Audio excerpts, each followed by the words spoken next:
네, 안녕하세요. 오늘은 경제 성장의 척도로 흔히 사용되는 GDP에 대해서 알아보는 시간을 가질 겁니다. GDP는 Gross Domestic Product의 약자예요. 그래서 한국말로는 국내 총생산이 됩니다. 이 GDP의 역사에 대해 간략히 좀 알아봐야 될 것 같은데요. GDP의 역사가 그다지 오래되진 않았습니다. 1930년대 러시아계 미국인 경제학자입니다. 그래서 적백내전을 피해서 미국으로 망명으로 온 시몬 쿠즈네츠가 개발을 했습니다. 그래서 1920년대쯤에 우리가 경제 대공황이 있었고요. 여기서 뉴딜 정책이라는 정책을 통해 가지고 어떻게 된다, 경제를 다시 정부가 개입해서 살리게 되는데요. 이때 얼마만큼 무너졌는지, 즉 피해에 대한 계산과 그리고 복구한 이후에 복구에 대한 계산, 즉 어떤 정책에 대한 임팩트죠. 정책의 결과를 우리가 이제 재는 데 사용됐던 것이 GDP고요. 그 이후에 이제 우리가 아는 GDP는 영국의 경제학자 케인즈가 1940년대 세계 2차 대전 시기입니다. 그래서 세계 2차 대전 시기에 어떻게 된다, 전시 경제 체제 확립을 위해 사용을 했습니다. 그래서 기존의 평시에 민간 경제에서 뭐 여러 가지 제품을 소비재를 이렇게 생산하고 있었는데, 그거를 어떻게 된다, 정부가 배급제하고 전시 경제 체제로 돌리면서 과연 영국에 있는 어떤 본토의 설비와 또 자원을 활용하면 얼마만큼의 전시 물자를 생산하고 공급할 수 있는가에 대한 계산이 들어간 겁니다. 그걸 GDP로 한 거고요. 그래서 케인즈가 대표적으로 썼던 이 에세이가 바로 How to Pay for War입니다. 그래서 전쟁에 필요한 어떤 물자와 자원을 어떻게 조달할 것인가에 대한 질문을 던졌고, 그 대답을 GDP로서 한 거고, 그래서 여기서 대표적으로 확립된 GDP가 바로 우리가 케인즈 버전의 GDP라고 보시면 됩니다. 그런데 이제 최초의 GDP라는 걸 개발한 쿠스네츠는 GDP로 국가 구성원들의 경제적 후생 총량을 계산하는 것에 특히 경계했어요. 그러니까 GDP라는 거는 개개인 구성원의 어떤 경제적인 결과, 또 경제적인 어떤 이득의 총량을 재는 것은 아니라고 했지만, 케인즈 같은 경우는 어떻게 된다, 그거를 약간 뒤집었습니다. 그래서 이 케인즈는 어떻게 본다면 쿠즈네츠가 쓰던 정부 수입 부분, 즉 세금이라든지 뭐 이런 정부의 수입 부분을 정부 지출로 바꿔버리면서 어떻게 된다, 결국에는 사회 총 전체가 가지는 경제적 후생 총합이라는 약간 이 개념을 바꾼 게 되고요. 이거는 이제 정시 비상경제의 어떤 특징이 되죠. 왜냐하면은 정부가 조달하거나 배급하고, 안 그러면은 기업을 압수해가지고 우리가 쓰는 행위들도 어떻게 보면 생산이기 때문에, 그래서 조금 더 이 GDP라는 것이 어떻게 보면 자본주의가 기존에 완전히 보이지 않는 손에서 이제 전쟁과 어떤 그 이제 경제 위기라는 걸 겪으면서 정부가 개입을 하기 시작했는데, 그 개입을 시작하는 점에서 생긴 어떤 지표라고 보시면 되고요. 그 이후에 이제 1940년대 전쟁이 끝나고 브레튼 우드 체제가 들어오면서 서유럽이나 뭐 이런 곳에 이제 돈을 뿌리고 다시 재건을 하는 정책에서도 GDP는 굉장히 좋은 활약을 했던 그런 지표가 되고, 그러한 전시 체제 이후 미국이 이제 서방 세계를 확립하는 이 자본주의 세상이 발전하는 과정에서 경제 성장의 척도로 쓰였기 때문에 그 역사가 지금까지 이어져 오고 있다고 생각하시면 됩니다. 그래서 세계 2차 대전 이후로 정부가 경제에 개입하면서 GDP라는 거는 계속 어떻게 보면 전후 복구를 배경으로 쓰인 지표로구나 라고 생각하시면 될 것 같아요. 그러면은 이제 GDP의 측정 원리를 알아야 되는데요. GDP는 몇 가지 키워드가 있어요. 그래서 일정 기간 동안 생산된 최종 생산물의 부가가치 총합입니다. 근데 GDP는 어떻다? 국적 기준이 아니고 영토 기준이에요. 그래서 한국 사람이 미국에 가서 어떤 걸 생산한다라고 하면 그거는 미국의 GDP고, 반대로 미국 사람이 한국에 와서 생산해도 그것은 한국의 GDP예요. 그래서 영토 기준이 바로 GDP입니다. 자, 그러면은 하나의 이제 예를 들 건데요. 밀을 우리가 재배를 해서 밀가루를 빻아가지고 빵을 만들었다는 가정을 합시다. 그러면은 밀과 밀가루 빵이 모두 국내에서 생산이 됐다고 가정하는 거예요. 그러면 어떻게 된다?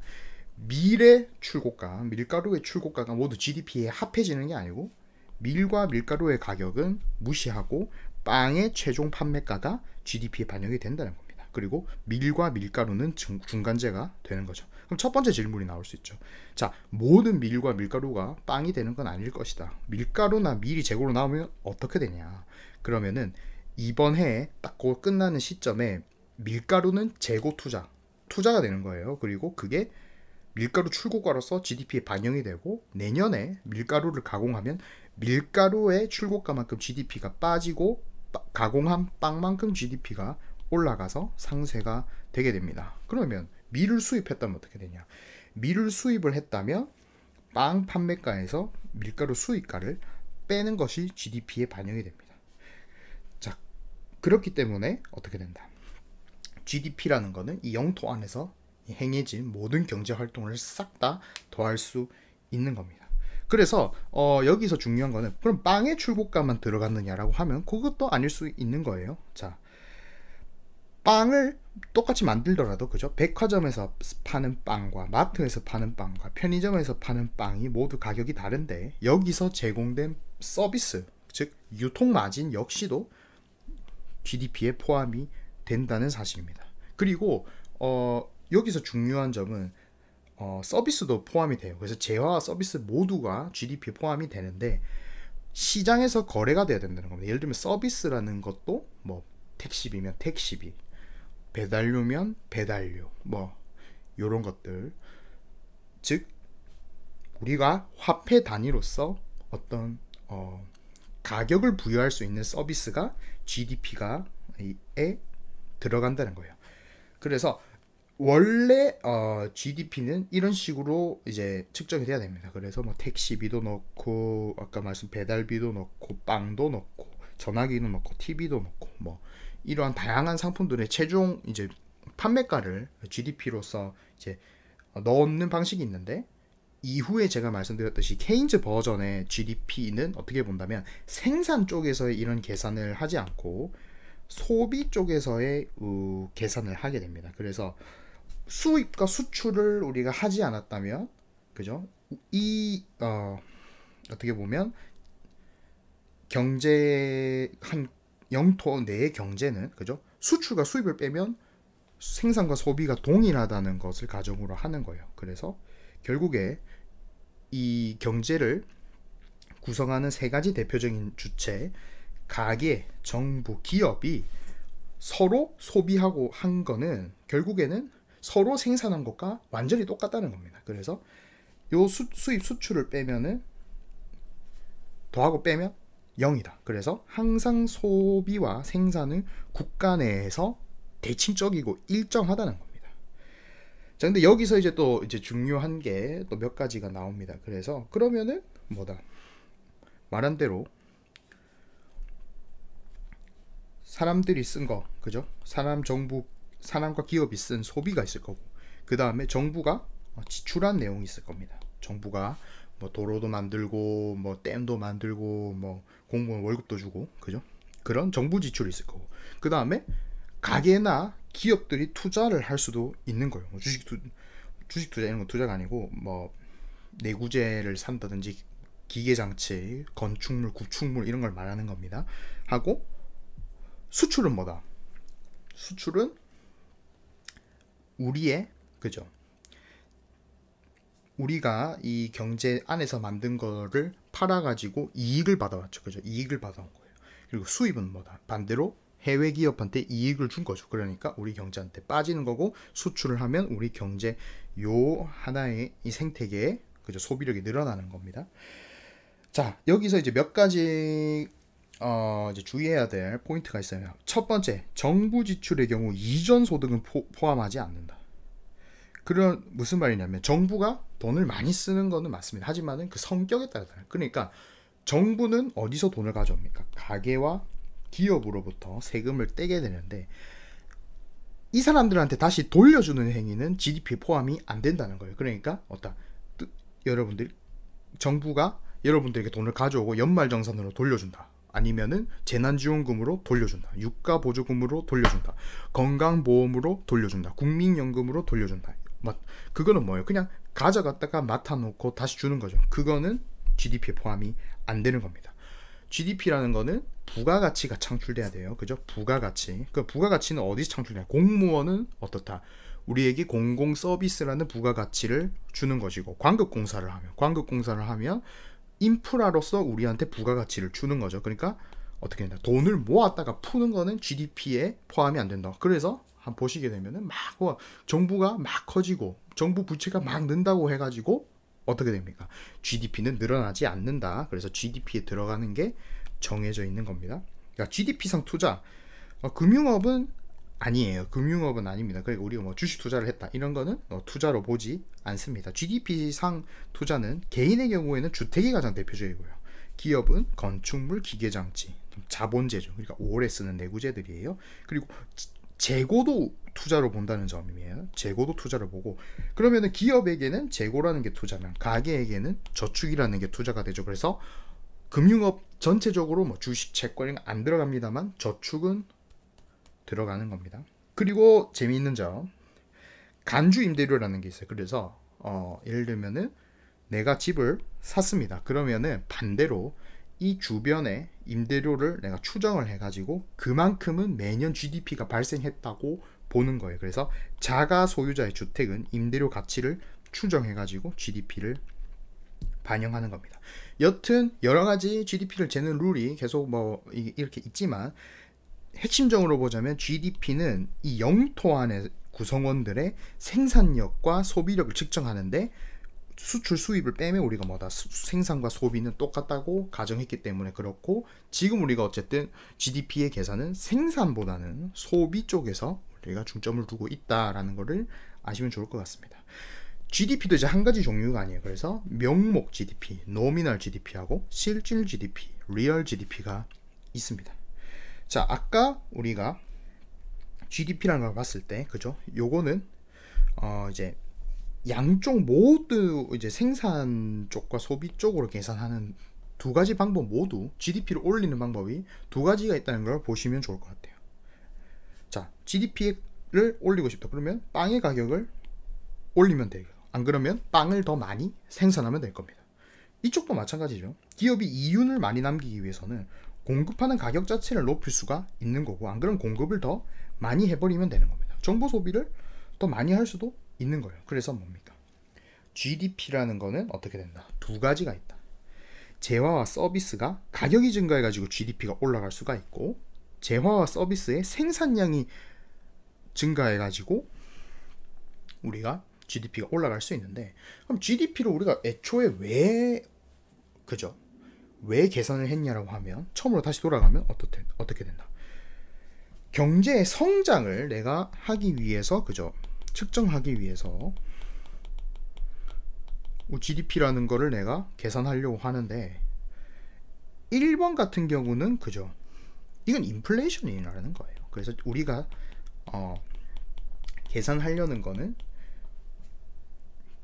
재화 서비스의 생산량 증가, 즉 우리 영토 내의 경제가 얼마나 많은 재화와 서비스를 생산할 수 있는가에 대한 질문이 되는 거기 때문에 1번의 요인을 제거하고 2번의 요인을 측정하기 위해서 우리가 실질 GDP, 리얼 GDP를 우리가 계산을 해야 됩니다. 그래서 그 방식은 어떻다? 재화와 서비스의 가격을 고정을 하는 거예요. 그래서 고정을 하기 때문에 복리후생의 측정, 경제 성장의 측정에는 실질 GDP가 명목 GDP보다 훨씬 유리하고 정확합니다. 그래서 예시를 우리가 볼게요. 2000X1년의 기준으로 내가 크림빵 하나를 만들고 식빵 2개를 만들었어요. 물론 만든 것과 먹은 것은 뭐다? 일치한다고 가정했죠. 그러면은 명목 GDP 500하고 2000이니까 2500이 돼요. 실질 GDP도 같습니다. 왜냐하면 우리가 2년도를 기준으로 두기로 했으니까요. 그죠? 두 번째 해에는 갑자기 크림빵 가격이 올랐습니다. 그래서 800원이 됐습니다. 그래서 그런데도 두 개나 생산 소비가 된 거고, 식빵은 가격이 내렸습니다. 그런데 한 개만 소비가 됐어요. 그러면 이번에도 똑같이 2,500입니다. 명목 GDP는. 근데 어떻게 된다? 실질 GDP는 내려가죠. 왜 그러냐? 실질 GDP를 할 때는 2000X2년의 가격으로 우리가 GDP 계산하는 게 아니고 2000X1년의 가격을 어떻게 된다? 이번에 소비 밸류에 집어넣어 가지고 계산하는 거기 때문에 어떻게 된다? 500 곱하기 2는 1000이고요. 예, 이거 2000이네요. 그죠? 1000 곱하기 1도 1000이니까, 그러니까 실질 GDP는 2000이 됩니다. 그래서 실질 GDP가 2000이 이제 되는 것이고요. 2000X 이제 3년을 보실게요. 그래서 2000X 3년은 크림빵 가격이 확 내려서 사람들이 많이 먹었습니다. 그래서 300 곱하기 5개, 그리고 식빵은 역시 1개만 소비를 했습니다. 그러면 명목 GDP가 어떻게 됩니까?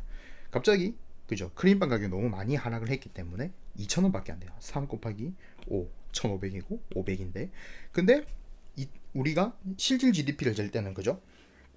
2000X 1년을 기준으로 하기 때문에, 그렇게 되면 그죠? 500 곱하기 5는 2,500이고 1000 곱하기 1은 1000이니까 3,500이 되는 거예요. 그래서 명목 GDP와 실질 GDP는 다르게 움직이고, 명목 GDP와 실질 GDP의 이 비율을 우리가 GDP 디플레이터라고 하는데요. 요거에 어떻게 본다면 우리가 인플레이션율하고 거의 비슷하다라고 보시면 좋을 것 같습니다. 그래서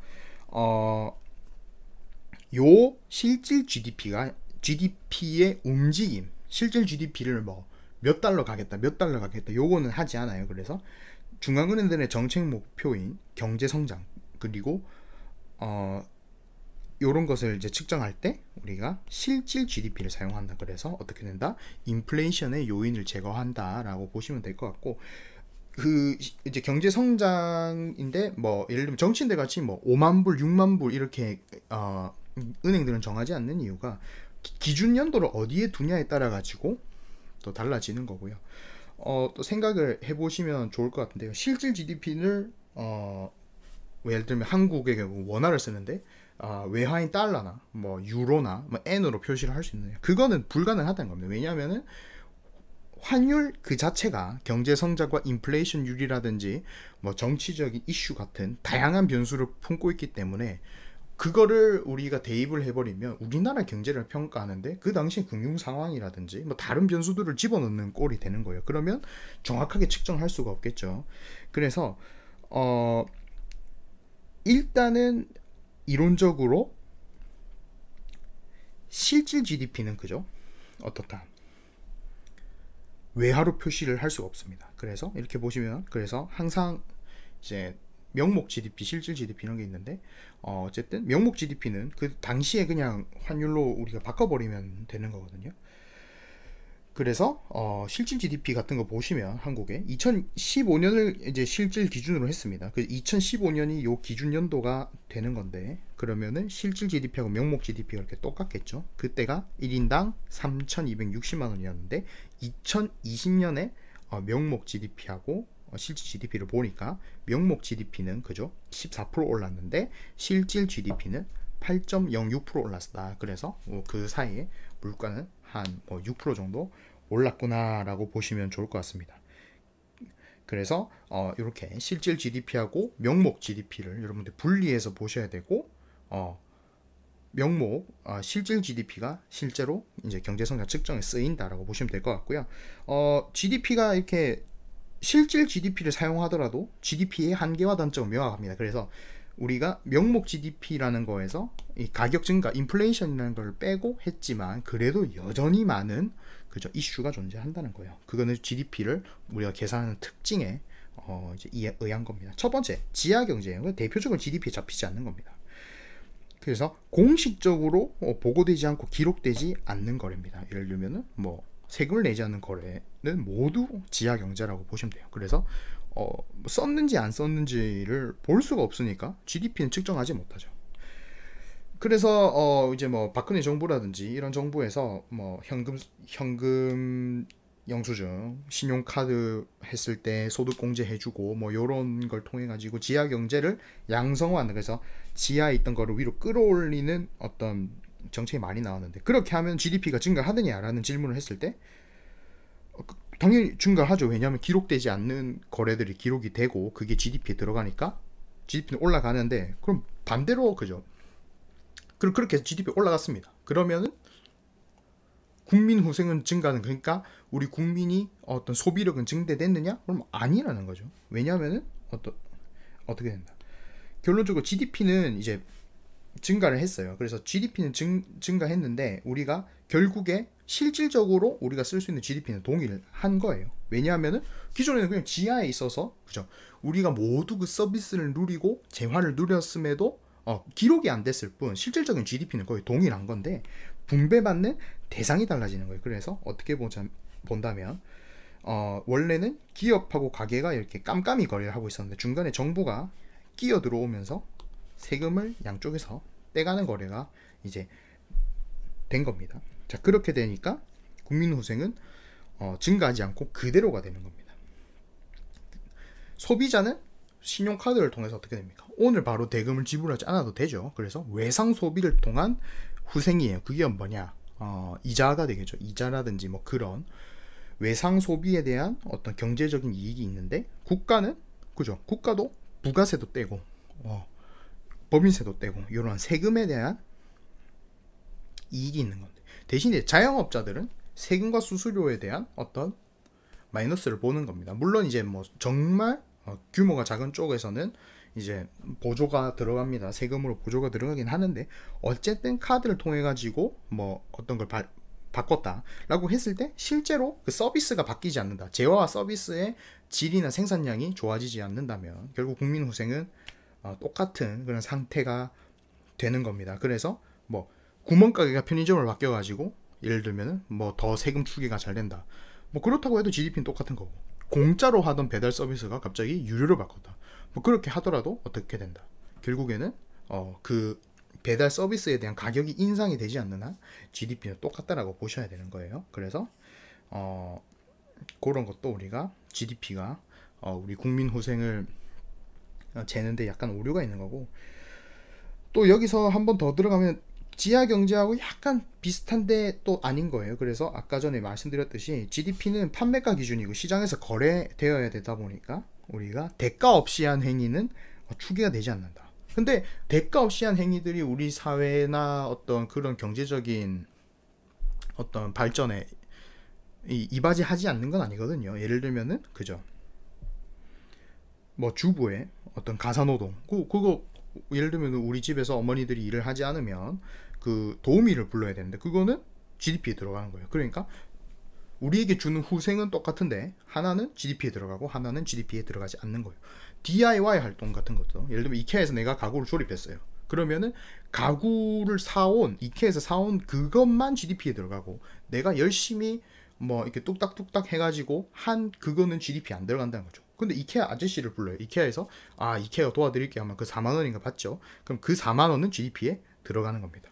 자, 오픈 소스 같은 것도 디지털 사업에 오픈 소스 예를 들면은 내가 깃허브에 그냥 공짜 소프트웨어 이런 솔루션을 올렸습니다. 근데 그거를 내가 사업자를 차려가지고 어떻게 된다. AS 센터 같이 뭐 도와줍니다. 이런 거 활동을 하면 그거는 또 안 들어가는 거예요. 그래서 GDP는 이렇게 자발적이고 어떤 공짜로 해주고 이런 우리 공유 활동을 GDP 가치는 0으로 추정을 하는 거예요. 그래서 이것도 약간 문제가 있는 거고 이제 두 번째 문제도 굉장히 큰 문제예요. 그래서 부정적인 외부 효과. 그래서 네거티브 엑스터널리티예요. 생산과 우리가 지금 소비를 이렇게 똑같다고 봤는데 사실은 어떻게 된다. 생산이나 소비를 너무 많이 하면 환경오염, 건강 악화. 그걸 너무 생산을 하려면 일을 많이 해야 되죠. 일을 많이 하면 건강도 악화되고 행복도 감소하는데 어떻게 된다. 이거랑 또 비슷한 거죠. 그죠? 행복 감소했습니다. 그러면 행복의 가치가 얼만데라고 했을 때 시장에서 거래되지 않는 거죠. 행복은 시장에서 거래되지 않고 건강도 시장에서 거래되지 않으니 측정이 안 되니까 0으로 추정하고 차감이 안 되는 겁니다. 그래서 GDP가 증가하더라도 사회 전체의 어떤 경제적인 후생은 그러니까 우리의 전체적인 이득은 감소할 수가 있는 겁니다.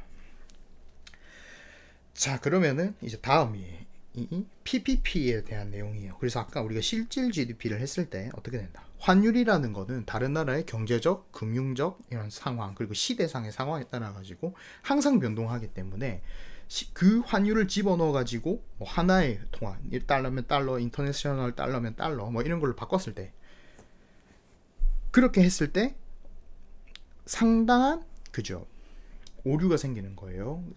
한 영토끼리의 소비력과 생산력 비교에.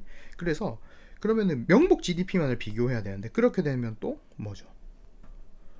똑바로 된 비교가 아니죠. 왜냐하면은 그죠? 가격이 그럼 많이 증가, 인플레이션이 높은 나라 그럼 GDP가 높은 거죠. 그렇게 되면 안 되니까 실질 GDP를 국가별로 환율 수준과 물가 이 수준을 좀 맞춰가지고 할 수 없을까라고 했을 때 PPP를 사용하는 거예요. 그래서 절대적 PPP 비교와 상대적 PPP 비교가 있는데 지금은 상대적 PPP 비교인데요. 절대적 PPP하고 상대적 PPP는 이제 거의 비슷합니다. 그래서 한번 보시면 좋을 것 같아요.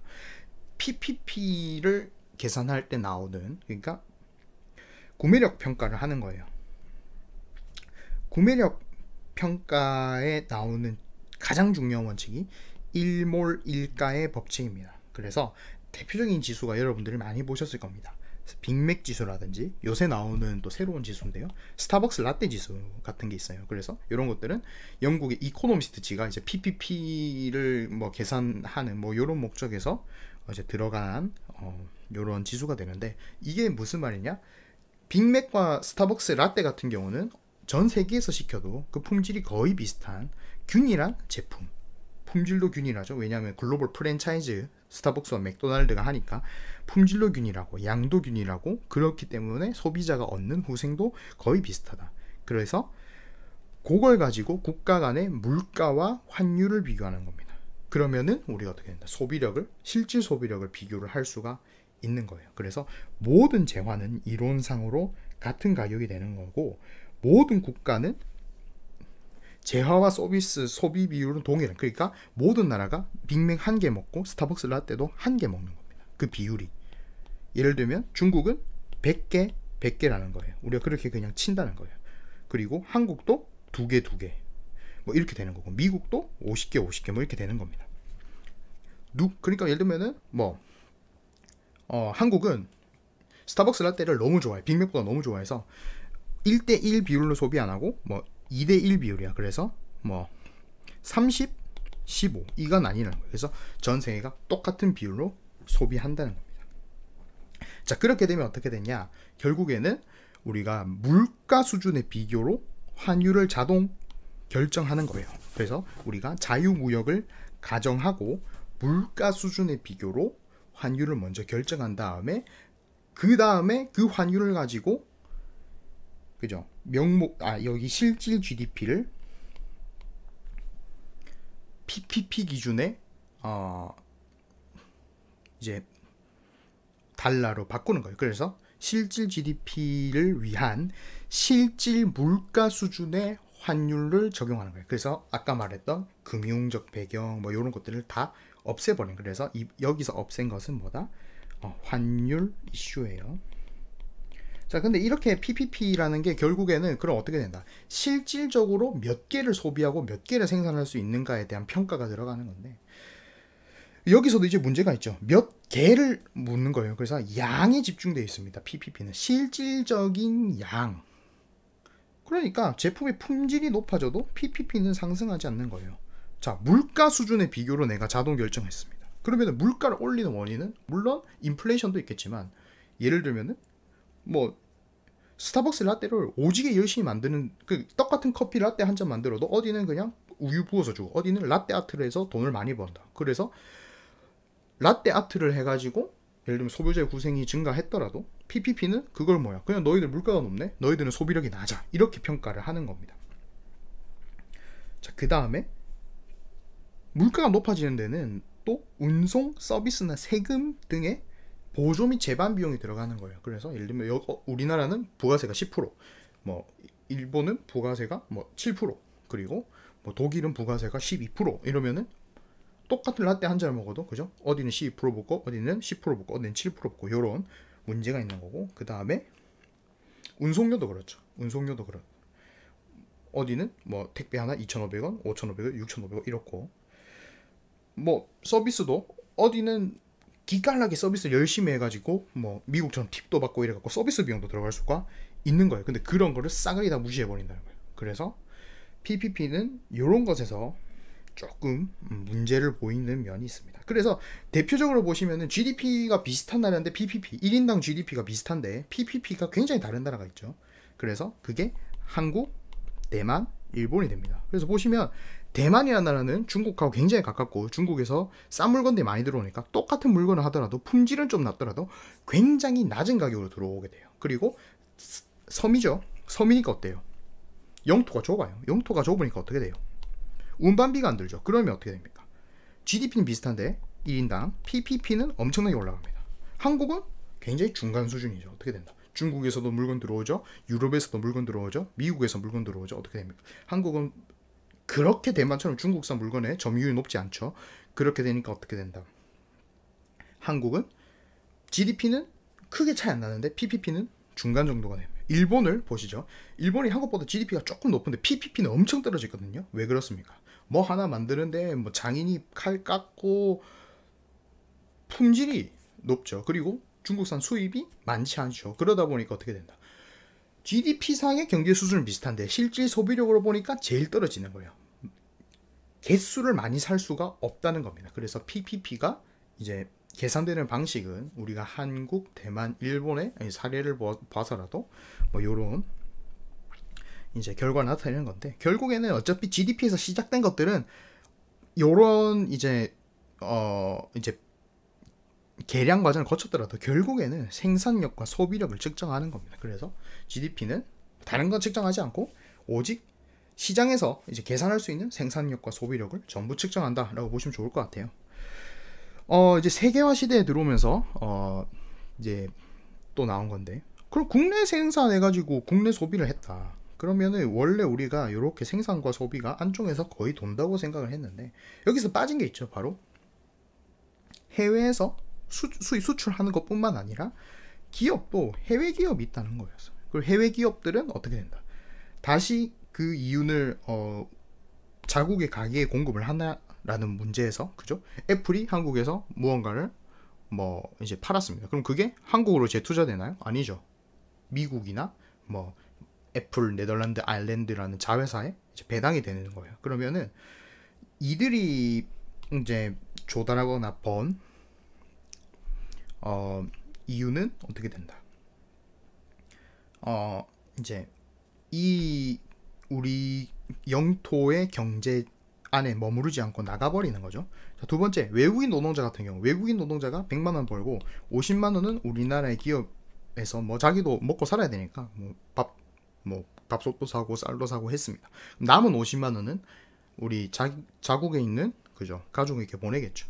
그러면은 그것도 역시 빠진 거예요. 우리나라 경제에서 빠져나간 거예요. 그 반대로, 그죠, 외국에 나가 있는 한국 기업이 돈을 벌어가지고 배당을 주면 외국의 어떤 경제 체제에서 우리가 일정 부분을 가져오는 거고, 한국에 해외 취업을 한 분이 한국으로 돈을 들고 들어오면 그것도 들어온 것이 되죠. 그러다 보니까 이 세계화 시대고 상당히 이제 사람 간의 움직임이 많은 이제 시점에서 과연 이 영토 기준으로 해야 되는가라고 했을 때 그것도 아닐 수가 있다.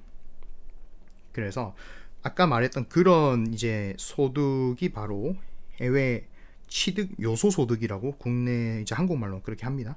그래서 경제적인 어떤 컨셉으로 용어로는 국가의 구성원이 해외 생산 요소를 제공, 생산 요소는 토지, 자본, 노동력입니다. 그래서 그게 이제 한국 기업의 해외 소득에서 해외 기업의 한국 소득, 그리고 한국인의 해외 노동 소득에서 해외 이제 외국인의 한국 노동 소득을 뺀 겁니다. 그래서 GDP는 영토 기준이고 GNI는 국적 기준이 됩니다. 그래서 이것도 제가 바꿔야 되겠네요. 그래서 결국에는 그런 자본과 인력이 이동하는 세계화 시대에서는 국내 생산과 국내 소비가 같을 수가 없고, 그러면 국내 소득도 달라지겠네. 그러면은 이번에는 우리 국적을 가진 사람과 기업의 소득을 측정하자. Gross National Income이 되는 거고요. 그래서 해외 투자가 많은 이제 선진국일수록 당연히 국외 소득이 높아지는 경우가 있고, 그래서 우리가 보시면 GDP하고 GNI가 좀 차이가 나는 기업들이 많습니다. 그래서 대표적으로 이렇게 선진국을 오래 했던 기업 나라들이 이제 다국적 기업이 많고 이러면은 GNI가 높은 그런 경우가 있습니다. 이제 GNI도 이제 실질로 아까 전처럼 인플레이션도 떼고 뭐 이렇게 하는 경우가 있는데, 여기서 하는 게 이제 실질 GNI라는 게 있습니다. 그래서 실질 GNI는 교육 조건이라는 말이 들어갑니다. 그래서 수출입의 가격 차예요. 그래서 수출을 비싸게 하고 수입을 싸게 할수록 우리가 실질 GNI는 높아진다고 하는데, 그게 이제 또 들어가게 됩니다. 왜냐하면은 수출을 많이 한 어떤 우리가 GDP를 기록할 때는 그냥 액수를 이제 하게 되는데, 여기서는 수출과 수입의 어떤 가격 차이를 두는데, 그 이유는 뭐냐면은 어차피 비싸게 팔든 싸게 팔든 우리가 하나의 한 단위의 재화나 서비스의 생산을 위해서 필요한 국내에서의 어떤 이 자원, 요소들, 생산 요소들의 소비량은 일정하기 때문이에요. 그래서 같은 생산 요소를 가지고 얼마나 비싸게 팔아먹어서 이익을 많이 남기냐에 따라서 소득이 달라지기 때문이죠. 그래서 우리가 이윤만을 재는 거기 때문에 GNI는 어떻다? 수입은 비싸게, 수입은 싸게, 수출은 비싸게 할수록 어떻게 됩니까? 증가를 하게 되는 그런 이제 경향이 있습니다. 그러면은 이제 어쨌든 GNI든 GDP든 우리가 일단 GNI는 많이 쓰는 거는 얘기를 안 하죠. 많이 버는 거예요. GDP는 많이 벌고 많이 쓴다. 왜냐하면 버는 거랑 쓰는 게 동일하니까. 그럼 여기서 이제 요걸 알아보는 선에서 그치지 않고, 그러면 많이 벌고 많이 쓸수록 국가 구성원의 어떤 행복과 효익, 그러니까 베네핏이나 웰페어가 증가를 하냐는 질문을 던질 수가 있죠. 그래서 그냥 일반적으로 봤을 때 맞아요. 그 우리나라에도 그런 속담이 있죠. 인심은 곳간에서 난다는 겁니다.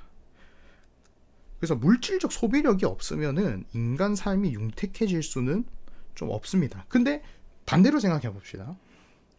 물질적 소비력만으로 융택한 삶을 연유할 수 있는가에 대해서는 그렇지 않다고도 생각할 수가 있는 거예요. 그래서 이렇게 보시게 되면 HDI라는 이제 UN에서 어떤 여러 가지 지표를 만들었어요. 그래서 휴먼 디벨롭먼트 인덱스, 인간 개발 지수가 되는 거고, 여기에는 이제 기대 수명, 라이프 익스펜턴시, 교육, 에듀케이션, 기간을 의미합니다. 그리고 GNI가 들어갑니다. GNI가 들어가서 요 세 개를 이렇게 합쳐 놓은 건데, 보시게 되면 가로 쪽이 GDP죠. 그죠? 오른쪽이 세로축이 HDI가 되는데, 아하, GDP가 증가할수록 일단 어느 정도 HDI가 증가하더라. 오른쪽은 삶의 만족도 지수예요. 그래서 0에서 10점 사이를 이렇게 해서 제일 행복하면 10점, 불행하면 0점인데, 이렇게 설문조사를 해봤더니 역시 잘 살수록 어쨌든 어떤 유의미한 상관관계는 존재를 하더라. 근데 이제 이렇게 보라색으로 제가 이렇게 칠해 놓은 어떤 부분이 있죠. 그러면 이 나라들 사이에서도 그죠? 이렇게 가로축만의 어떤 이 차이가 있는 게 아니고 그냥 세로축으로도 차이가 나죠.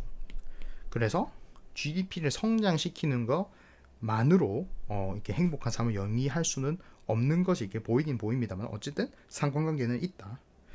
그래서 GDP가 이제 이런데, 그럼 1인당 GDP가 높은, 그러니까 경제 규모가 크고 소득이 높은 선진국이 계속 GDP 성장을 추구해야 되는가라는 오늘 질문을 던져보기 위해서 이 영상을 만드는 거고요. 항상 그렇듯이 개발도상국이 현재 있는 개발도상국들도 선진국들의 어떤 이 방향을 따라가려고 하기 때문에, 그러면은 중국이라든지 인도라든지 뭐 이러한 이 개도국들도 과연 이전에 우리가 제시했던 높은 GDP가 좋다라는 그 모델을 따라갈 것인지, 그러니까 많이 생산하고 많이 소비하는 모델로 갈 것인지, 아니면 이제는 새로운 모델이 들어와야 되는 새로운 경제 목표가 이제 개발돼서 또 다른 식의 성장이 제시되어야 되느냐라는 질문을 던질 수가 있죠. 그래서 기존에는 우리가 GDP라는 게 성장하는 것이 뭐 아주 좋다, 그리고 그거는 이제 우리가 경제 목표, 정치인과 경제 관료들의 목표로 채택이 되었다면 그게 이제 옳으냐라는 질문을 던지고 싶은데, 이제 몇 가지 그 계기가 있습니다. 제가 이런 말을 하는 계기가 있고요. 요게 이제 2016년도에, 그리고 그 이전에 이제 WEF라든지 그리고 이제 여러 이제 석학들이 이제 얘기를 했고요. 그 이후에도 계속 어떤 주제가 되어가고 있는 부분이고, 특히 이제 그 이전에는 이제 조금 약간 어떻게 본다면은 약간 감성적이고 그런 부분이었다면, 이제는 실질적으로 조금 우려스러운 경제 지표들이 나오고 있고, 어쨌든 그렇기 때문에 한번 알아볼 필요가 있다. 그래서 우리가 GDP로 바뀐 게, 원래는 우리가 또 이제 GNP를 많이 사용했습니다. 그래서 1980년대에 어떤 경제를 배우신 분이라면 GNP를 많이 기억하실 건데, 이게 이제 Gross National Product라고 해서 GDP가 영토 기준의 소비와 생산이었다면, 그 이전에는 국적을 기준으로 소비와 생산을 우리가 잰 거예요. 근데 1990년대 이제 그 컨셉이 생겼습니다. 1990년대 그 컨셉이 이제 주류화가 된 거예요. 왜 그러냐? 그것은 종합적인 어떤 환경과 기술과 과학과 정치가 모두 바뀌었기 때문에 그래요. 그래서 이 세계의 어떤 배경이 바뀌었기 때문에 GNP는 더 이상 사용을 안 하고 GDP가 경제 성장의 척도로 사용된 건데, 그 배경은 자유화된 자본 이동, 그러니까 투자와 어떤 채권 발행이 원활하게 국가 간 된 거고, 그 다음에 다국적 기업의 등장이에요. 그래서 미국 기업이 미국에서 생산해가지고 외국으로 수출하는 게 아니고 외국의 공장이나 지사를 내는 다국적 기업, 그리고 상호 무역 증가해서 기인한 거예요. 그러다 보니까 어떻다, 미국 기업이 미국 밖에서 공장을 내가지고 거기서 돈을 많이 벌어도 GNP는 떨어지게 되는데, 그걸 막고 이제 그 어떻게 됩니다. 확고하게 좀 그 우리 내부에서 어떤 경제 활동이 일어나는지를 확인하기 위해 가지고 GDP가 등장한 거고요. 그래서 그러면은 1990년대 요런 배경이 있었던 것처럼, 그러면 1990년대 이후부터 지금 2022년까지 어떤 게 변화를 하였는가라는 거면, 1, 2, 3번은 이제 기존에 제가 말했던 2016년, 뭐 2008, 9년, 2008년 요런 여러 가지 이제 문제를 제기했던 게 있고, 대표적인 게 이제 요셉 스테이글리츠라고 요 분이 이제 그 클린턴 정부인가요? 거기서 이제 경제 관료를 하시고 이제 거기서 여러 가지 이제 색다른 개념들을 해서 이 노벨 경제학상 받으신 분이고, 거기서 이제 좀 많이 이야기를 했던 부분인데, 첫 번째는 그죠, 우리가 지금도 굉장히 많이 알고 있는 증가하는 환경 오염과 기후 위기예요. 그래서 생산과 소비를 우리가 환경적 고려 없이, 왜? GDP는 어떤 걸 하지 않으니까, 부정적 외부 효과를 넣지 않으니까 환경 오염과 기후 위기에 대한 그 고려 없이 GDP를 올리기 위해서 생산과 소비가 늘었다는 거죠. 두 번째는 그죠, 증가하는 양극화예요. 그래서 양극화가 증가하는 것은 어떤 위험이 있다. 실제로 GDP에 우리가 공헌하는 사람들은 이렇게 보시게 되면 기업, 정부, 가게, 이 사람들이 GDP를 만들고 그죠, 또 소비하는 그런 주체가 되는데, 요 사람들한테 그죠, 정당하게 돌아가지가 않으니 한쪽은 계속 커지고 한쪽은 계속 줄어드는 이러한 문제가 발생을 하더라. 그래서 이렇게 되니까 경제가 성장을 하더라도 그죠, 지속 가능성이 떨어지게 되는 겁니다. 세 번째는 후진국들이라든지 개도국들이 생각보다 성장을 못하고 거기서 절대 빈곤이 계속이 되고 있더라. 그러다 보니까 제3세계가 지금 우리 산업화된 선진국에 어떤 미치는 긍정적인 경제 영향이라든지 뭐 이런 것들이 이제 저하되고 지속해서 올라오지 못하는 겁니다.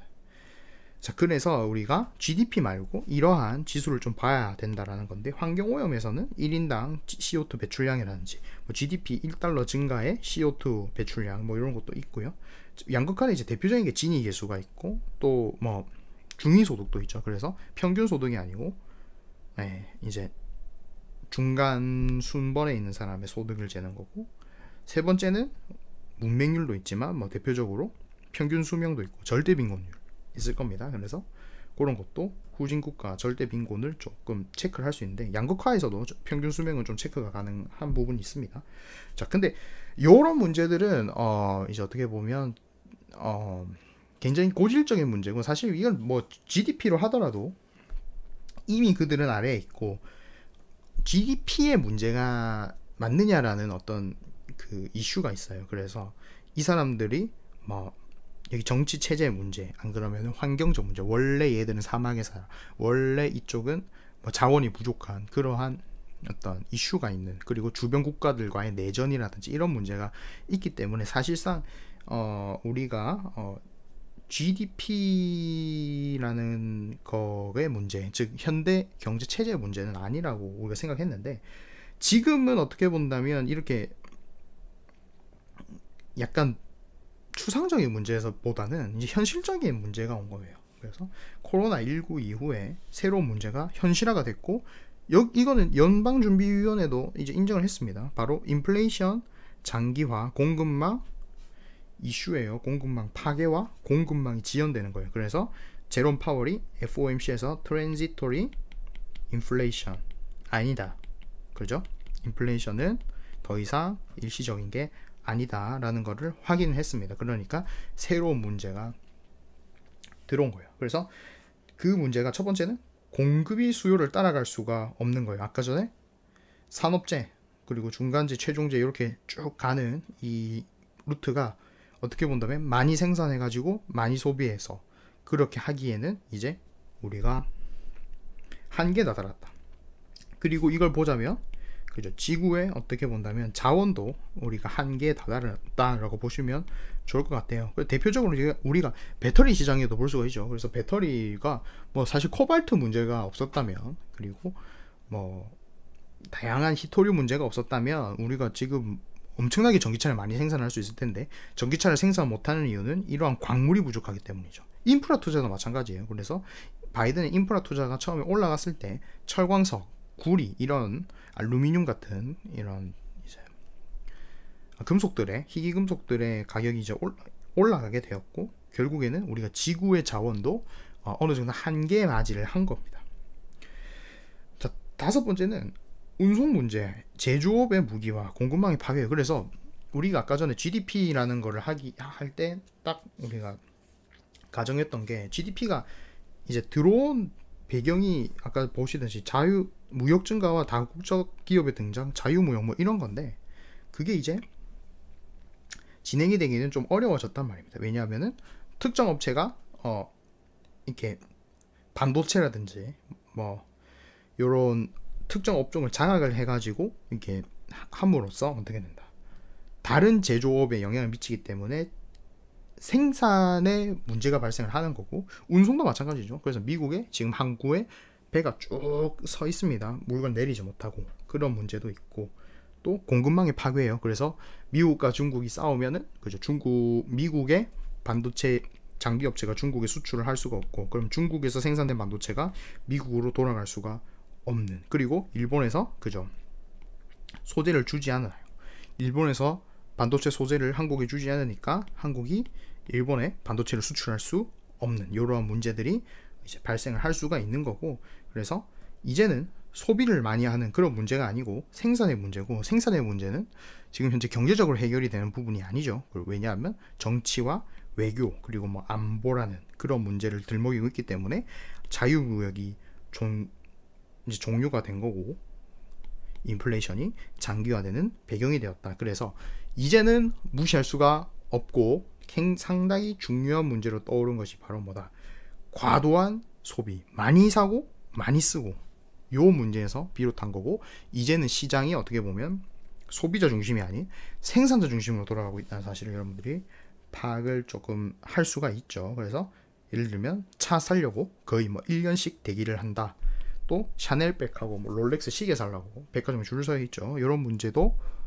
다들 있고, 사재기라든지 이런 문제들이 계속 이제 발생을 하는데, 그것은 어떻게 본다면 이제 미국식 소비자주의는 이제 종료가 된다. 그러니까 뭐다, 대량 생산, 대량 소비, 요거의 시대는 종료가 되어가고 있고, 그래서 요 이후에 어떤 방향으로 나아갈 것인가에 대해서 많은 경제 체제들이 제시가 됐어요. 근데 요 경제 체제가 이제 제시된 것은 지금이 아닙니다. 그래서 이때는 상당히 감성적인 내용이 나오던 뭐 2008년 그리고 2016년 이렇게 월드 에코노믹 포럼, 다보스 포럼 이런 데서 이제 여러 가지 이야기들이 왔다 갔다 한 거고요. 지금 이제 제일 대표적인 게 이제 그 스웨덴 여자의 머리 따가지고 나온 그레타 순버그도 뭐 그런 이야기들을 하고 있어요. 그래서 어떻게 한번 보시면 돼요. 그래서 좌측으로 가자. 좌측으로 가면은 이제 완전히 좌파가 나옵니다.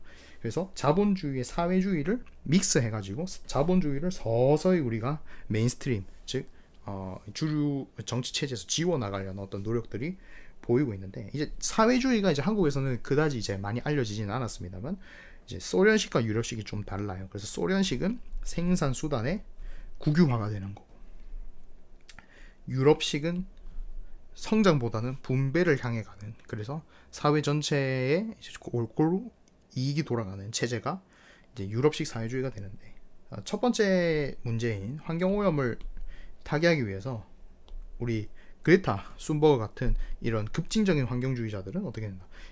탄소 중립을 무조건 가야 되고, 그렇기 때문에 화석 연료를 사용 금지하는 거예요. 그러니까 뭐예요? 보이지 않는 손이 아니고 보이는 손이 화석 연료를 못 쓰게 하는 겁니다. 근데 시장 경제는 이제 체제를 수정하려는 쪽. 그러니까 약간 우리가 경제적 이인이나 유인을 제공하자. 그리고 기존 GDP에서 무시했었던 부정적 외부 효과, 요거를 집어넣자라는 겁니다. 그리고 어떤 것도 있어요. 나무를 심으면 보상을 주죠.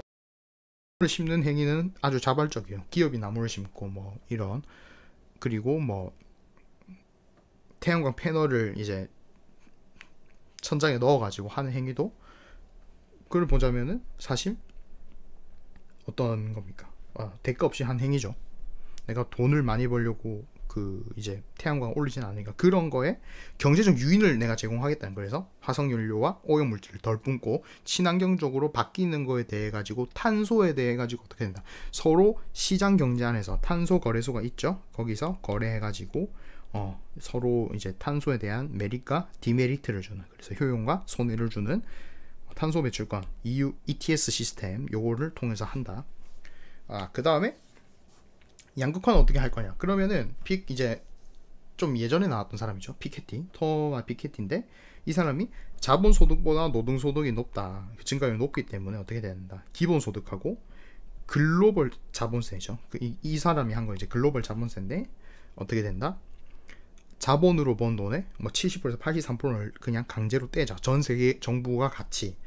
그렇기 때문에 어떻게 보면 이제 기업들이 세금 낮은 데로 뭐 이동하고, 그래서 세율이 이렇게 수요와 공급에 의해 가지고 맞춰지는 그런 이제 그 기회는 사라지는 건데, 시장 경제 체제를 수정한 쪽에서는 아까 처음에 나왔던 케인즈주의를 약간 이제 따라하거나 좀 더 공격적으로 하는, 그래서 지금 정부가 하고 있는 많은 어떤 이전 소득에 대한 프로젝트들, 그리고 그러한 제도들이 거의 우리가 양극화를 줄이기 위한 정부의 시장 경제 체제에 대한 개입이에요. 근데 이게 이제 시장 경제 사회주의하고는 약간 이제 다른 이유가, 시장 경제에서 어쨌든 이 점을 찾으려고 하는 거예요. 그래서 누진세라든지 사회보장제도, 최저임금, 인프라 투자, 근로보조금 같은 것들은 이제 시장 경제체제를 어쨌든 좀 수호하려는 그런 목적이 있는데, 피케티도 생각해보면은 이렇게 마르크스주의적이나 뭐 시장 경제 파괴주의는 아닌데 어쨌든 그렇게 해석이 됩니다. 그래서 세 번째, 이제 후진국의 절대 빈곤 지속이라는 문제는, 그 사회주의는 아주 급진적으로 갈 수밖에 없어요. 왜냐하면 글로벌 자본세, 전 세계가 공통된 세금을 떼버리기 때문에 그 돈을 바로 세계 정부 같은 거에 수립이 돼가지고, 그죠?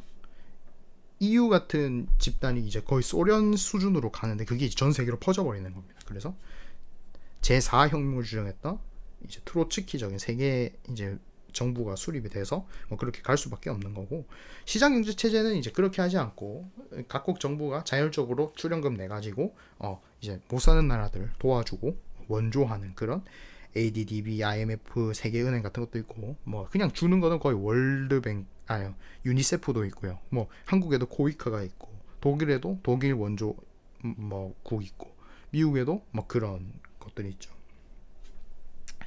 그래서 4번과 5번 문제는 완전히 이제 보면 다른 이런 이제 해결책들이 제시되는 거예요. 그래서 공급이 수요를 못 따라가? 그러면 생산업체 너 수출을 하지 말고 강제적으로 해. 안 그러면 압수, 그죠? 생산업체 국유화하는 거.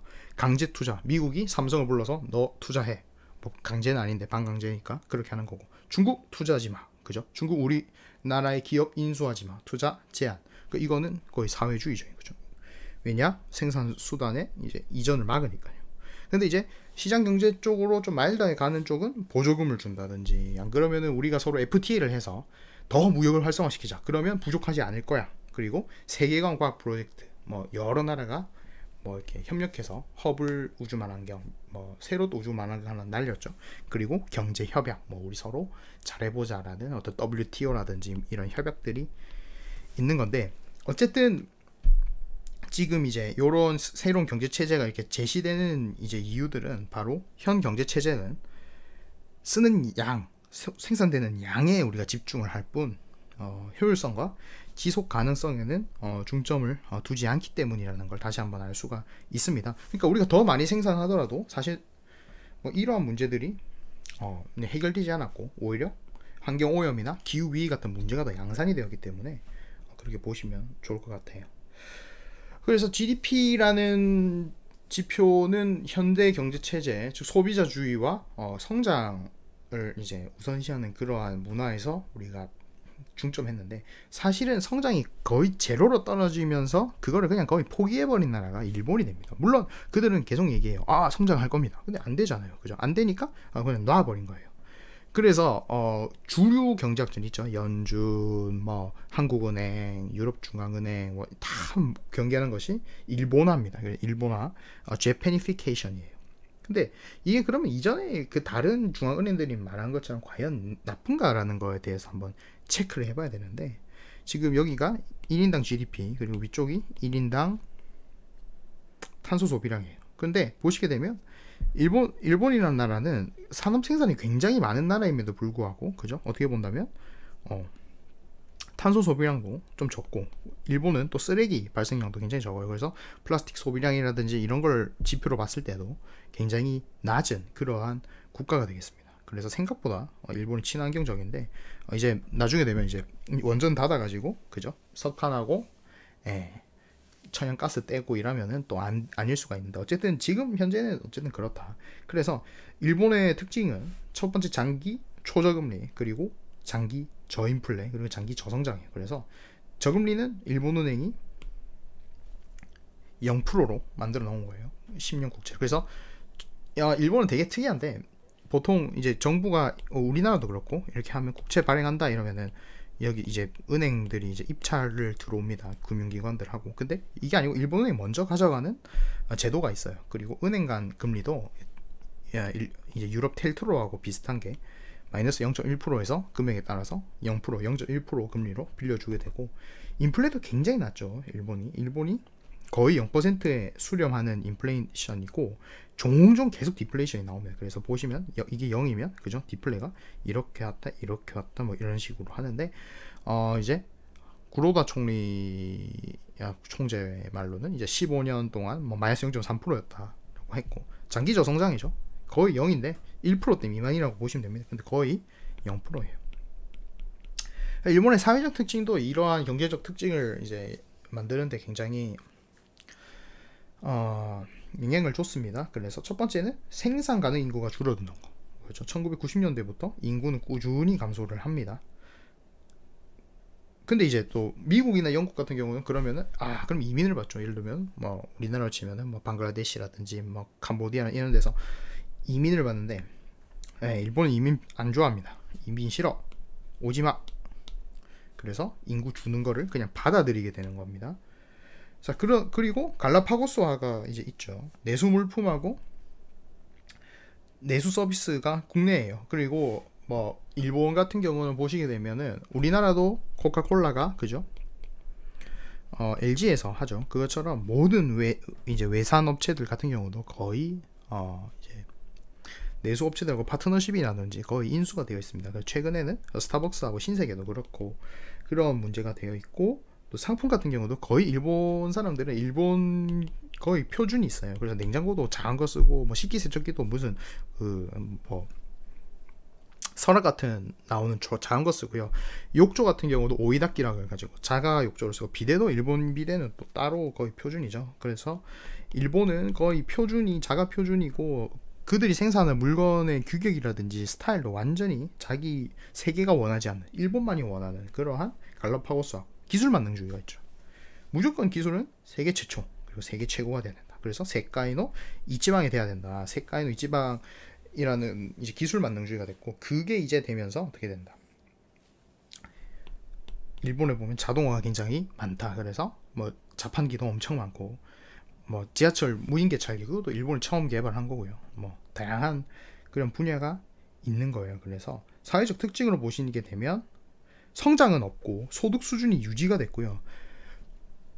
어떤 특정 이제 섹터라든지 기업이 거의 붕괴를 안 하는 모습을 볼 수 있어요. 그래서 일본에서 기업이 붕괴했다 하면은 거의 샤프 정도가, 산요 전기 샤프 뭐 이 정도가 유일하지, 사실 뭐 크게 막 어떤 산업이 뒤바뀌고 이런 거는 일본에서는 거의 없었습니다. 그래서 지금도 기존에 하고 있던 산업이 외국으로 이전하거나 뭐 이런 거는 있지만 어쨌든 명맥은 유지가 잘 되고 있어요. 인구 감소에 비해 가지고. 그래서 그런 것들이 가능했던 것들, 사람이 줄어들고 성장이 없는 상태에서도 어쨌든 일본이 갈라파고스화를 하든 뭐 이렇게 해가지고 어쨌든 소득 수준과 국민 생활 수준이 거의 유지가 되고 있단 말입니다. 그 이유는 금융적인 사회주의입니다. 여기서 사회주의가 유럽식 사회주의가 아니에요. 성장과 분배 아닙니다. 바로 국유화. 그죠? 원래 우리가 우선 이제 일반적인 금융체제에서는 중앙은행이 시중은행한테 정책금리로 돈을 빌려줍니다. 그래서 그게 뭐 한은금리, 뭐 연방준비은행, 연방기금금리가 되는데, 그러면 시중은행한테 딱 들어갑니다. 그 돈이 이제 연준한 중앙은행에서 빌린 돈이 되고, 그러면 여기서 빌린 돈의 금리는 알파가 여기서 정책금리로 빌리게 되는데, 시중은행은 자기도 이익을 내야 되니까 여기서 위험성에 대한 프리미엄과 이익을 붙여서 알파를 가상금리로 붙이죠. 그래서 가상금리, 정책금리 플러스 알파가 되고, 그럼 기업은 갚을 때 은행한테 정책금리 플러스 알파를 갚아야 되는 거예요. 그러면 소비자한테 물건을 공급할 때 이 돈을 가지고 생산한 재화가, 그죠? 자기들도 먹고 사는 이윤이 있어야 되죠. 그러니까 이게 이윤이 되는 거예요. 그 이윤을, 그죠? 소비자한테 알파 총합이 정책금리 더하기 알파 더하기 베타만큼의 영업이익이 나야지만 이 회사는 돌아가는 거예요. 그러니까 어떻게 됩니까? 회사는 내가 빌린 금리보다 높은 이익률을 내야 되고 계속 성장해야 됩니다. 왜 그러냐? 여긴 이자가 붙으니까요. 그죠? 가만히 있으면 안 돼요. 가만히 있으면 내가 손해를 보기 때문에 계속 성장을 해야 돼요. 그래야지만이 베타 빼기 임금이 하고 뭐 일반 판관비까지, 그러니까 이게 비용이 0보다 커야만이 회사는 살아남을 수 있죠. 그래서 배당도 줄 수가 있는 겁니다. 그래서 기존 경제체제는 성장하지 않고 이익이 증가를 하지 않으면 손해를 보는 거예요. 왜냐하면 돈은 갚아야 되는 부분이 있기 때문에. 베타로 돈도 갚아야 되죠. 그죠? 그러니까 손해를 보는 거예요. 근데 일본은 뭐예요? 성장이 없어. 그럼 금리 0%를 만들어 버리는 겁니다. 그리고 아주 웃기는 이 짓을 하는 겁니다. 보시면 아까 이제 YCC 일드 커브 컨트롤하고 은행 간 금리를 말씀드릴 때 중앙은행이 거의 모든 정부 채권을 삽니다. 그리고 금리를 0%로 맞춰버려요. 그러면은 이제 정부는 일본 은행하고 거래를 할 때 상관 쓸 필요가 없어요. 사실 뭐 외국의 금리라든지 전혀 상관 쓸 필요 없이 0%로 계속 나오는 겁니다. 시중은행도 지금 보시면은 마이너스 0.1에서 0%, 그러니까 여기도 제로 금리로 대출이 나가는 거예요. 시중은행들도. 그러면은 시중은행들은 당연히 뭐 0%로든 0.25%로든 자기들은 가상금리 붙여서 기업한테 대출이 나가겠죠. 근데 일본은 특이하게 이 대출을 많이 안 씁니다. 왜? 일본 은행이 회사채를 매입을 해줍니다. 자, 회사채를 매입을 해주기 때문에 이것도 그렇죠, 0% 나가는 겁니다. 그죠? 0%에 준하는 금리가 나가는 거. 그러려면 시중은행하고 중앙은행하고 지금 싸우는 거예요. 그럼 누가 이겼습니까? 발권력이 있죠. 얘는 무조건 알파를 벌어야 되는데 중앙은행은 알파를 벌 필요가 없는 친구니까 금리가 낮아지는, 그러니까 알파가 어떻게 된다? 제로로 수렴하는 겁니다. 그죠? 알파는 제로로 수렴을 하는 거고, 그러면은 기업은 어떻게 된다? 정책금리 더하기 알파가 아니고 거의 0% 상태에서 내가 베타만 벌면 되는 상태가 되는 거예요. 자, 근데 여기서 또 중요한 점이 일본의 중앙은행은 ETF가 매입이 된다는 거예요. 그럼 무슨 말입니까? 배당도 받는다는 거예요. 왜냐하면 주식을 가지고 있으니까. 그리고 내가 돈을 빌려주고 내가 주인이니까 나쁜 짓은 못하게 하는 거죠. 뭐다? 사회에 영향을 주면서 성장하는 것도 어느 정도는 막을 수가 있는 부분이 되는 거예요. 그리고 결국에는 중앙은행이 위험하고 또 자금 조달을 동시에 이제 하면서 성장을 하지 않더라도 어떻게 보면 일본이 일본스럽게 갈 수 있도록 기술도 개발할 수 있고 뭐 여러 가지 서비스를 개발할 수 있는 그러한 이제 계기가 되는 건데, 이게 그 이유가 뭐냐면 한국이나 다른 기업 같은 경우는 거의 오너나 사모펀드라든지 이런 쪽이 하고 있고, 그들의 목적은 결국에는 알파에서 베타 떼주고 나면 내가 이 배당을 맥스마이징, 즉 나한테 들어오는 어떤 이익을 이제 최고화하는 그러한 목적이 있는데, 일본은행은 그게 아니에요. 일본은행은 뭐다? 일본 기업들이 그냥 잘 유지되고 지금 일본이 갖고 있는 경쟁력을 유지하는 게 가장 중요한 어떤 파트가 되는 거고, 그러기 위해서 사실은 기업가가 져야 되는 어떤 기업가와 주주가 져야 되는 이 위험을 일본 중앙은행이 대신 져주는 거거든요. 그러다 보니까 일본이라는 이제 국가는 어떻게 보시면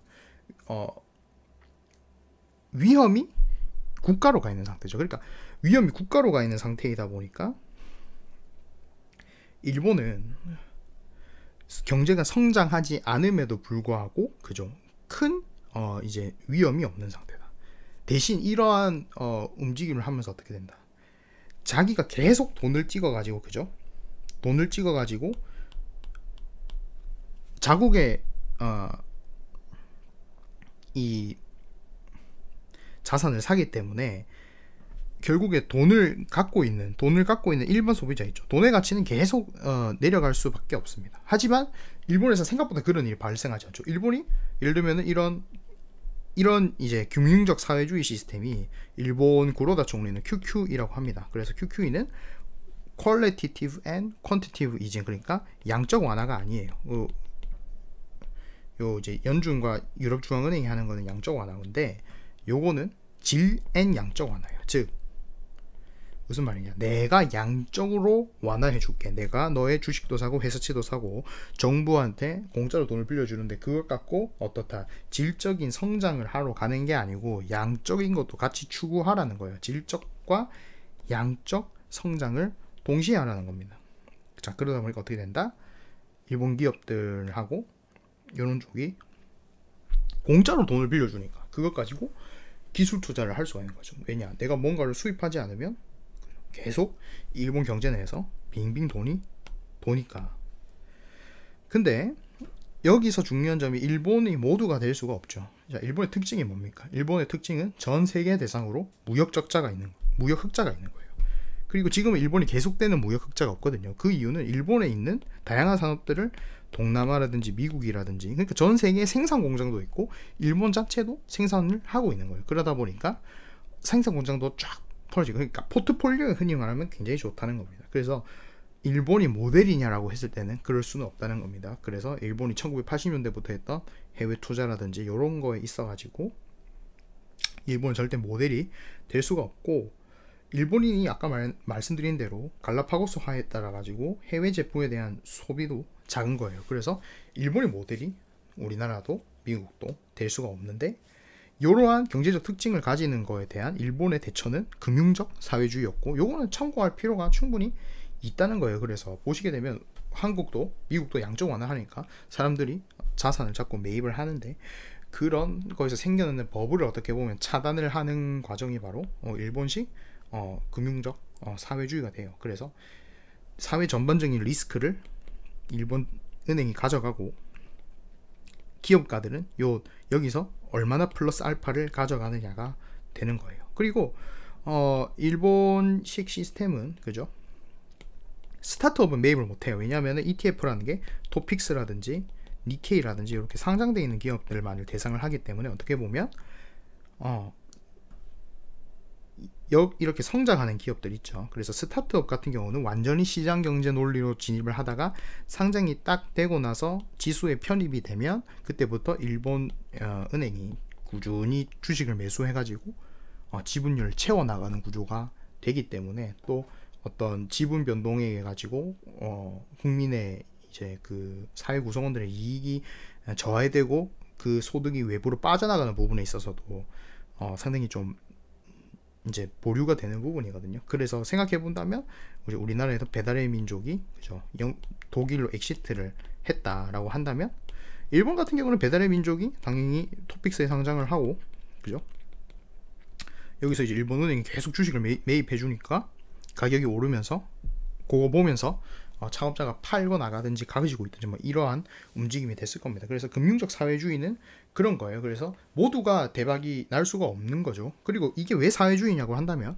그죠, 만약에 주식이 많이 올랐습니다. 그럼 어떻게 돼요? 일본 은행이 팔아야겠죠. 그러다 보니까 일본 지수를 다 보시면 많이 못 올라갑니다. 그래서 막 삼불상이라는 이야기가 나오는 것도 바로 일본 은행이라는 공적 주체가 주식을 정말 많이 보유하고 있어요. 그래서 일본 은행의 ETF 보유량이 지금 일본 주주 중에서는 전체로 해서 1등이기 때문에 그게 바로 금융적 사회주의예요. 그래서 주식이 많이 오르면 팔고 주식이 많이 떨어지면 살 수밖에 없는, 그래서 그 박스권을 지향을 하면서 어떻게 된다, 너희들은 이 시장의 움직임에 투자를 하는 것보다는 어떻게 된다, 이걸 유지하기 위한 질적 성장을 하기 위한 투자를 해야 돼 라고 해서 보시면 돼요. 그래서 일본을 보면은 지수는 삼불상인데, 그죠, 막 가는 주식들이 정말 많습니다. 그래서 일본은 이러한 모델을 채택을 하고 있고, 그것은 굉장히 흥미로운 점이에요. 그래서 그 점을 하자는 거예요. 이게 좋다 이게 아니고 질적 성장을 지향했고, 그거에 있어 가지고 사회주의를 사용했는데 그거를 시장 경제와 섞어 가지고 사용했다. 그래서 어떻게 본다면 아까 우리가 왼쪽이냐 오른쪽이냐에서 굉장히 왼쪽이 어떤 솔루션이 된 게 바로 일본식 금융적 사회주의가 되는 것이에요. 그리고 북유럽도 마찬가지. 그럼 북유럽도 예를 들면은 그럼 모두가 북유럽이 되면은 전 세계 환경이 깨끗해지겠네? 그래서 그레타 슌버거처럼 되겠네? 아니라는 거예요. 왜? 북유럽이라는 국가는 어떻게 보면 지식이라든지 기술에 대한 이제 투자가 생각보다 적죠. 그리고 혁신도 굉장히 잘 일어나지 않는데, 그 이유는 뭐예요? 혁신을 함으로써 가지고 올 수 있는 경제적 이익이 적죠. 세금을 많이 떼고 이러다 보니까. 그러니까 이 친구들은 어떻게 보면 미국이라든지 중국이라든지 한국이라든지 이렇게 오염을 많이 시키고 자본주의 경제에 의해 가지고 기업가 정신에 의한 보상이 높은 나라에서 생산된 지식을 수입을 하기 때문에, 어떻게 본다면 모든 나라가 북유럽이 돼 가지고 뭐 고만고만하게 살게 되면 사실 인류 문명은 더 이상 발전할 수가 없는 거예요. 그러다 보니까 그것도 마찬가지로 모든 국가가 일본이 될 수 없고 모든 국가가 북유럽이 될 수 없다. 그래서 앞으로는 만약에 성장, 즉 GDP 성장을 포기를 하게 된다라고 한다면 자국의 어떤 모델에 맞는 경제 체제를 이루어내야 된다는 겁니다. 그러면은 이제 제가 어떻게 생각을 하느냐, 말씀을 좀 드리면 좋겠네요. 그래서 우선은 GDP를 안 봐야 되느냐? 예, 저는 GDP를 안 봐야 된다고 봐요. 그래서 GDP를 안 봐야 된다. 근데 어떤 거에서 안 보냐? 바로 국가 간 비교해서 보지 않는다는 겁니다. 그래서 예를 들면은 국가 간 비교, 또 성장의 목표도 아니에요. 이제 더 이상 요거는 이제 아닌 걸로. 그래서 예를 들면은 뭐 목표, 한국의 목표가 국민소득, 즉 GDP 5만 불이다. GNI 5만 불이다. GDP, GNI, PPP 다 똑같아요. 명목, 실질 다 똑같고, 그거는 이제 하지 않는다. 대신에 어떤 건 중요하나, 실질 GDP가 플러스가 되는 거. 플러스 몇 퍼센트, 이것도 안 중요합니다. 0과 마이너스만 아니면 된다. 0이면 괜찮다. 0에서 수렴하면 좋고, 마이너스로 진입하는 그것은 경계한다. 그죠? 그래서 실질 GDP가 마이너스만 가지 않으면은 이제는 저는 오케이라고 보고요. 그러면은 너가 이제 더 이상 경제 성장이라든지 어떤 경제 발전, 그리고 그 사회 구성원들이 갖는 후생 이익의 변화를 GDP로 보지 않는다. GDP로 보지 않는다면 당신은 어떤 지표로 할 거냐라고 했을 때 아까 우리가 본 지표들 중에 그죠? 있죠. 1인당 CO2 감축량 이런 어떤 감성적인 지표를 볼 거냐라고 한다면 이런 지표를 이제 들이대기 시작하면 사실 이게 사회주의적인 걸로 가는 거고 저는 이거는 아직 방향이 아니라고 봐요. 그래서 아직은 우리가 사회주의가 도래를 하지 않았다. 물론 조지 프 슈페터라는 이제 그 어떤 경제학자죠. 요 경제학자인지 정치학자인지 모르겠는데 요 사람이 말한 자본주의, 사회주의, 민주주의인가요? 아무튼 그 책에서 말했듯이 자본주의 결국에는 사회주의로 갈 수밖에 없다라는 어떤 이야기가 있고 충분히 동의하지만 현 레벨에서는 아닙니다. 그래서 어떤 지표를 보느냐라고 한다면 저는 우선은 일본의 일단 사회주의가 오케이가 났고 전 세계가 저금리이기 때문에 어떻게 본다면 우리가 할 수 있는 투자는 다 해봤다는 거예요. 전기차도 찔러보고 메타버스도 찔러보고 다 찔러봤는데 어쨌든 우리가 할 수 있는 게 이 정도밖에 안 되니까 어떤 게 발생했다는 거예요? 공급이 수요를 따라갈 수 없는 공급망 이슈. 우리가 지구라는 어떤 행성의 최대 생산량을 내가 봤다라고 했을 때 어디까지 생산할 수 있느냐라고 했을 때 우리가 이 지점에 와 있다는 겁니다. 그죠? 그럼 뭐다? 자원은 이것까지 밖에 생산을 할 수가 없다라고 가정을 하고 접근한다면 가장 중요한 게 생산성이 됩니다. 생산성. 그죠? productivity죠. 노동 생산성일까요? 그럴 수도 있죠. 하지만 저는 이제 아까 토마 피케티 말씀을 드렸는데 그죠? 왜 우리가 그러면 자본소득이 노동소득보다 높은 그게 문제인가요? 저는 일단 이거는 이렇게 생각하지 않거든요. 왜냐하면은 자본소득은 당연히 노동소득보다 높을 수밖에 없습니다. 왜냐하면 자본이라는 것의 결과물은 영원하기 때문이죠. 거의. 그죠? 예를 들면 내가 자본을 이용해서 새로운 기술을 만들었어요. 그럼 그게 사실 특허권이 만료되지 않는 한은 무한하거든요. 그죠? 그리고 거의 이게 한 사람을 노동을 시켜가지고 일을 시키면 그 한 사람이 쓸 수 있는 시간에 한정이 되지만 내가 새로운 어떤 기술을 발명하면 그거를 수백 공장, 수천 인간한테 뿌릴 수 있기 때문에 저는 사실은 현대 정보화 시대에서는 당연히 자본이 노동보다 그죠? 수익률이 높다? 그건 당연하다고 봅니다. 그건 당연하다고 보는데 문제는 돈을 찍어